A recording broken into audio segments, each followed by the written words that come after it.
Next, E3 2022 is completely canceled, digital included.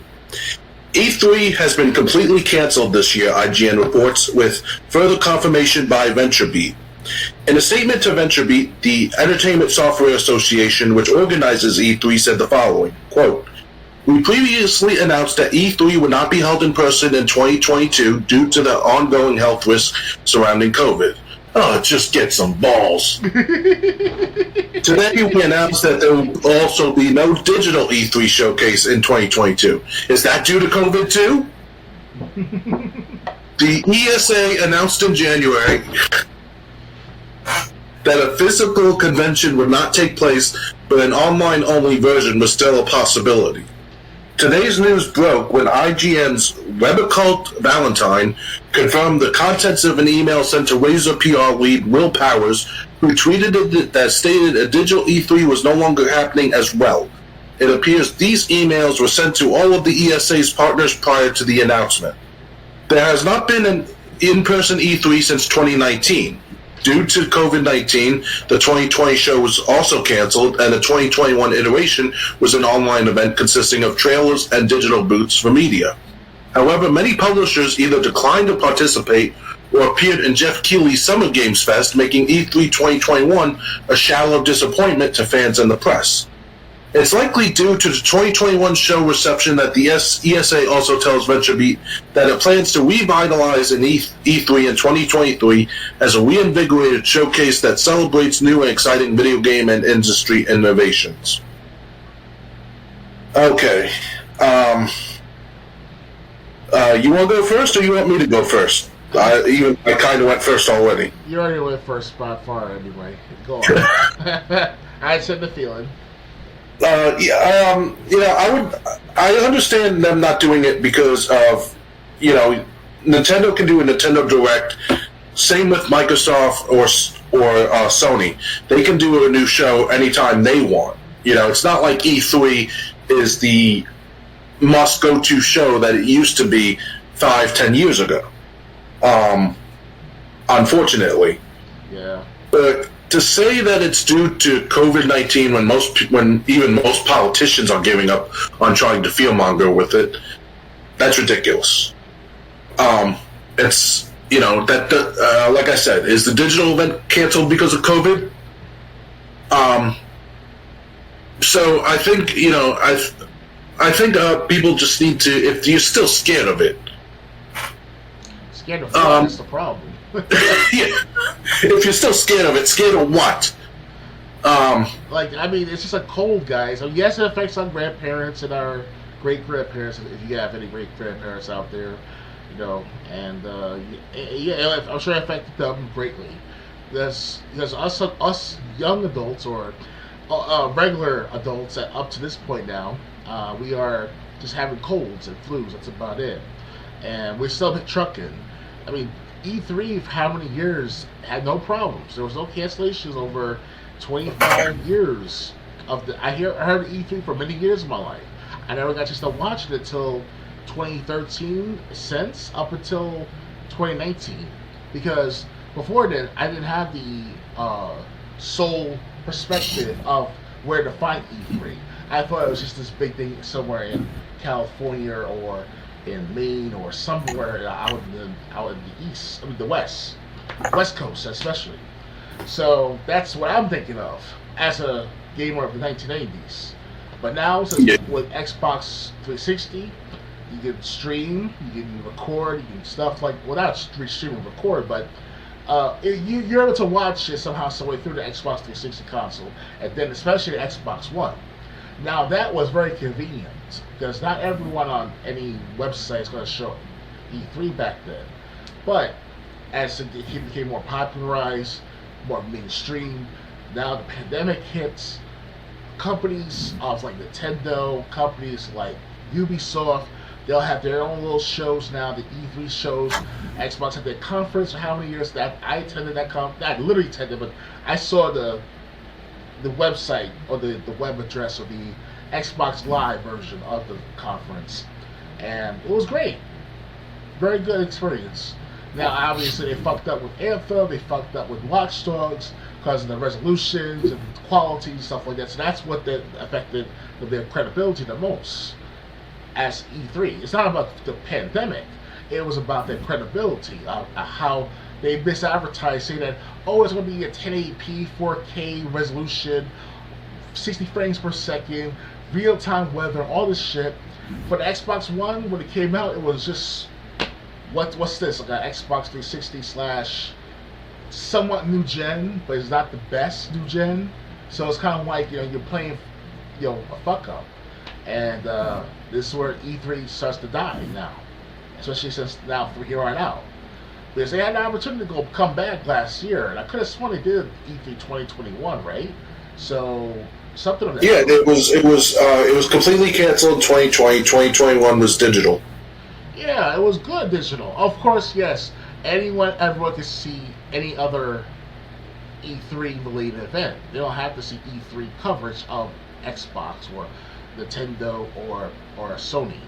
But people like to see the experience. They want to see that professionalism uproar itself from the ground up to the gamers at large. Going to buy these products, buy these games, buy these services, buy the controllers, buy the sports cars. Hell, if I ever become a super rich man, in my perspective, in my lifetime, it would be nice to collect a Ferrari or a Lamborghini or both. Maybe even a Mitsubishi. If they could customize it for me, give me an armored car for me to drive around, so I wouldn't get shot at by gangs and stuff like that to find out where I live and shit. But probably broadcasting video game coverage. So it's kind of pathetic, but that's what it is like in New York City. Like the rapper Lucy the rapper. He's an underground rapper. You have to look him up on YouTube. His rap is on the Super Gucci Gang. He says it best. Triple C, blah, yeah. Like all this. Like, he's acting on like the shootouts and stuff. Like he makes these sound effects and stuff. It was pretty good. Well, in Mad Zone, the Mad Zone track, not the Super Gucci Gang. You know what I'm saying if you look him up. So he's a good rapper. Still to this day he's not bad. So other than that, yeah, E3 is gonna die, and I think it's not. It's dead. Yeah, that's actually what I was gonna say. I think E3. I think they're hiding it that E3 is dying basically, because anytime any of the big three want to do a show to showcase a bunch of new games coming out or about to come out, they can do a digital event. They don't need to rely on E3 anymore. Mm-hmm. I guess another casualty of the pandemic, but don't tell me that you're canceling the event because of COVID concerns, please. You're wasting money. The only ones to worry about it are hypochondriacs. Yeah, I'm a hypochondriac by default. I'm a Virgo, but I'm not like this. I can survive. Hypochondriacs are someone who gets a cut on their finger and thinks they're going to die from bleeding out. I did that too when I was a kid. I was like that too. I did my science class, first ever science class without being in special education, back in 8th grade, if not 9th grade. And, I got this not big cut, but like it was a tiny cut showing blood. And I was like, I need to go to the nurse's office. And I was like, no, you need to go do that. And, I was a hypochondriac too myself. I grew up to be that way.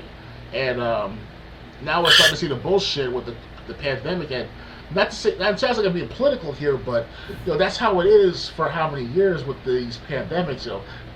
Mad Cow and SARS and H1N1. It's like it's getting repetitive. We all want to make money. Stop wasting money, tax dollars away from E3. I guarantee you, the people at E3 must get tax dollars from the state that they were in, that they dwell on, or they serve their business to. So. Yeah, so I mean, it's just if everyone just grew up and just bring E3 back, and if you have something to show, the good thing about E3 coming up is if something's coming, a game company or a game developer like Nintendo, Sony, I'll throw Sega in there. If a console maker or a game developer has something brand new coming up and it's just around E3, they'll show it off at E3. It's like, why do a digital event when E3 is just a couple weeks away? Right. But we can't keep hiding under the blankets for something that's been nothing more lethal than a cold at this point. Yeah. Yeah. So yeah, so E3 you canceled this year, come back next year, and you know what? If there's no news, just showcase what you got. You know. Mm-hmm. Ready to move on? Yes. Okay. One moment. Okay. Next. The latest Xbox Game Pass drop includes MLB The Show 22, Life is Strange, True Colors, and more. The latest lineup of new Xbox Game Pass editions has been revealed and includes brand new titles, some of 2021's best games, and more.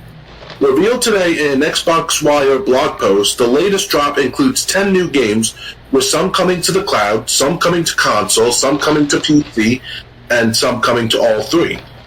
Here's what the lineup looks like this time around. MLB The Show 22 is coming to cloud and console.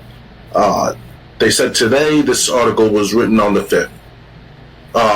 Cricket 22 came to cloud and console on the 5th. Chinatown Detective Agency came to all three on the 7th. Dragon Age 2 came to the cloud on the 7th. Plants vs. Zombies Garden Warfare came to the cloud via EA Play on the 7th. Star Wars Squadrons via EA Play came to the cloud on the 7th. Life is Strange True Colors is coming to all three on the 12th. That will be Tuesday. Panzer Corps 2 is coming to PC Tuesday. The Dungeon of New Hellbeck coming to PC on Tuesday. And Lost in Random is coming to all three via EA Play on the 14th, which will be Thursday. While these are new drops for Xbox Game Pass, there are some things leaving the service this month as well. MLB The Show 21, Rain on Your Parade, The Long Dark, and Pathway are leaving on the 15th, and on April 18th, F1 2019 will no longer be on Xbox Game Pass. Are you excited for this month's lineup of Game Pass titles? Well, I mean, Life is Strange 2, right? You mentioned Life is Strange True Colors. Life is Strange True Colors. It's another one, but it doesn't. But like I said, it doesn't involve. It doesn't have Chloe and Max. So, well, the MLB. It's not their story. Of course. Well, what goes up to the Life is Strange, we'll download it for the sake of collecting it, because I'm still watching and playing the Life is Strange 1. With Chloe in it. You mentioned that girl's name. That's the main character from before. And but this MLB The Show, now I'm not a big fan of baseball as I used to be. I mean, I remember watching the Mets games, the Yankees games, the Subway Series games. I kind of liked Tito Martinez's baseball player himself. He's been years he's been retired from baseball. There's also A-Rod, guys like King Griffey Jr. from the 1990s, Mark McGwire. But we all found that Mark McGwire was a fraud in the MLB home runs. So I guess you could say for all that happening after 2010, 2011, when Mark McGwire admitted to all this stuff about faking just using drugs and stuff to enhance himself for those home runs. It kind of made me lose interest in baseball altogether. And it's like, what's the point of watching baseball to see these home runs knowing that it's not authentic, it's not made by pure hard work, and what the human body cannot endure pain and endure to get naturally enhanced through means of repetition and means of strengthening. You cannot get home runs like that, other than you have to use steroids and stuff, Mark McGwire, we kind of looked up to them in our elementary school, Forest Road. I know I should have mentioned the name at my high school, my elementary school, but that's where I grew up. And our classes, our classmates, we looked up to these people. This is what these guys who are younger than us don't understand about Bill Cosby and maybe a little bit of Charlie Sheen, because he was in Platoon with Charlie Sheen last time I checked. Bill Cosby, he was the American Dad and all that stuff. Mark McGuire, he was the famous baseball player. We had literal role models, and we believed in them. We thought they were the authentic, natural, original leaders, original role models, male or female. Male especially, but definitely male and female. Serena Williams, I mean, surprisingly, she's maintaining, her stand. But she's not taking no enhancements publicly that we know of. So she's like the last of the Mohicans type of situation with the sports and athletes and stuff. So I don't know, man. MLB 22 is like, what's the point? Why should I play something that's, mundane? Okay, well, MLB the Show, how I am about sports games, it's all about just having a good day sports game, They're taking off MLB the Show 21 and they have MLB the Show 22. Mm-hmm. Okay. Life is Strange, True Colors, I really didn't care about it. I'm more the guy wanting to see Return to Arcadia Bay, which would be the direct sequel to Max and Chloe's story. True Colors is just another person that was in the same universe, but they're getting their own story. Mm-hmm.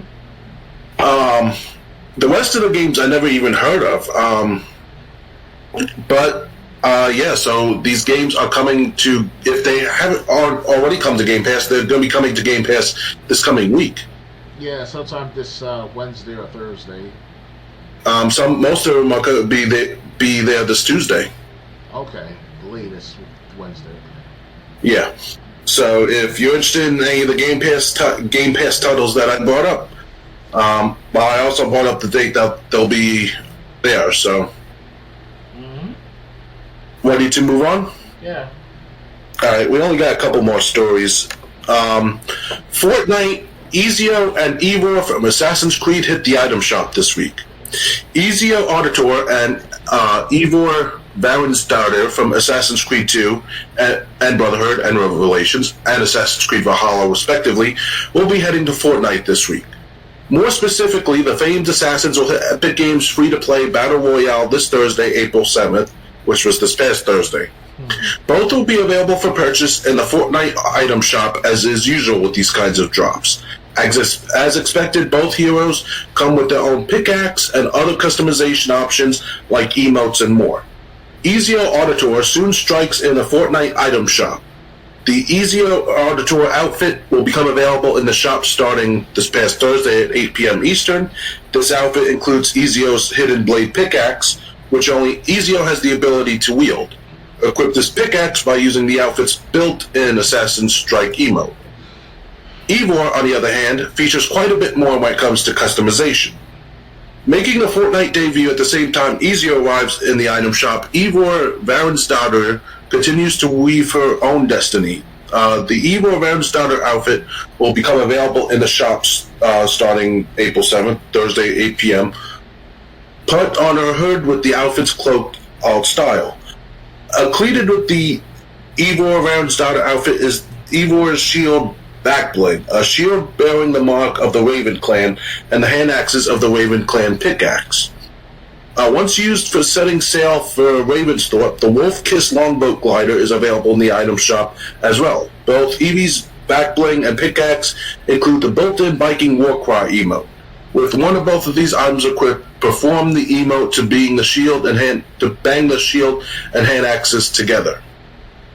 Epic Games says the Ezio Auditor outfit, as well as Ezio's hidden blade pickaxe and Assassin's Strike emote, Eevee's Varensdottir outfit, Eevee's shield backbling, which includes the built-in Viking Warcry emote, hand axes of the Raven Clan pickaxe, as well as the built-in Viking Warcry emote, and the Wolf Kiss longboat glider can be purchased individually or all together as part of the Tales from the Animus bundle.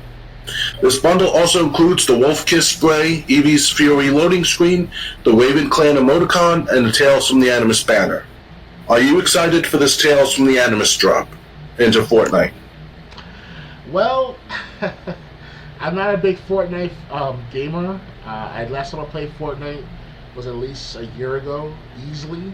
Um, I am not a big fan, like I said, of Fortnite, and I don't. I mean, it's cool to Yeah. see. It's cool to see these Ezio and Ivor from the Assassin's Creed game, especially the one with those Assassin's Creed 3. I heard that was the best. That was the second best Assassin's Creed game behind. Assassin's Creed 3? Yeah, that was the best Assassin's Creed game. Well, the second best Assassin's Creed game. Which the first Assassin's Creed 3 had a lot of problems, at least at launch. well, the bugs and fixes, I'm sure they were fixed after that, but the story itself, we're talking about the American Revolution, and that was the biggest things that happened in our American culture and history. And it was very good. The way they put it into the commercial, though, play that song, I'm coming home, get ready now, I'm coming home. It was, and then you see Enzio using his pistols and his axe and stuff like that. There's also the Game Informer magazine advertisement. If I recall correctly, it's from Game Informer magazine. You see Enzio, if it's the same guy, I doubt it though, but in Assassin's Creed 3, he walking away from a revolutionary redcoat soldier from the British Army, and he walked into the battlefield of Lexington Concord. It looks similar to that fashion, or it can be around the time of the Delaware Christmas, the 1775, 1776 around it. It was either around 1775 of the Delaware crossing, because they had to do it in snowy conditions. It was froze over the lake. So that Assassin's Creed was very memorable to me to want to play that really. So that's cool right there. And maybe, just maybe, I will definitely play Fortnite for the sake of these character skins. I will buy them if I have to. I'm not big. I don't play Fortnite. I am a big fan of Assassin's Creed, especially the later games. Not so much the early ones. But yeah, I think I never saw Assassin's Creed characters coming or skins coming to Fortnite, but now they're showing up. Yeah. So it's. I think it's a great move. I think it's great for Fortnite fans. It's not going to get me to play Fortnite, but it's definitely surprising. If you asked me what franchise was going to join Fortnite next, I wouldn't have been able to even guess, because we've seen a little bit from everything, especially with so much from Marvel. Yes. And now we're going to see Fortnite characters in there. Oh yeah. Anything else to add, or ready to move on? I have to say though, I will, if I recall correctly, I have a copy of it of Assassin's Creed 3 as well. If not, then I have to make sure I check back on my receipts and see if I can find the copy. Because I remember correctly, back in 2016, that was the year I bought a lot of good stuff. I had a credit card easy in the thousands, like about $2,000 of credit card purchases, and I did spend a lot on Assassin's Creed, the Division, maybe some Fortnite skins. No, Fortnite had come out to 2017. Sorry, but those games, pretty much in general, that was That was the biggest time I made any good purchases, and especially anime. I bought Bleach. I bought Tenchi Ryoki.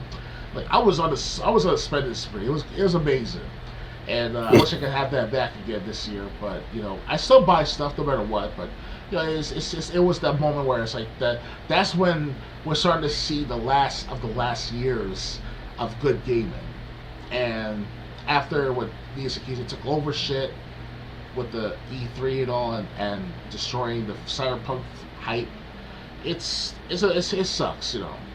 It's the worst time in gaming, in a sense. Well, some people would say the video game crash was the worst video game time in video gaming. Right. Of course, we weren't around for that. Thank goodness. We're screwed because we won't be able to afford. I mean, it might be cheaper as hell to buy the game itself, but the systems it's gonna be a tug of war because of the availability at the time. Right. Yeah. So I mean, Assassin's Creed. I'm a big fan of the later games. I beaten what was it? I can't remember which one it was that I beat Syndicate. There was Assassin's Creed Rogue I also beat. So, like I said, I'm a big Assassin's Creed fan. I'm just not into Fortnite. I know a lot, but the reason I bring it up, I know a lot of people are. Ready to move on? Yeah, it's alright.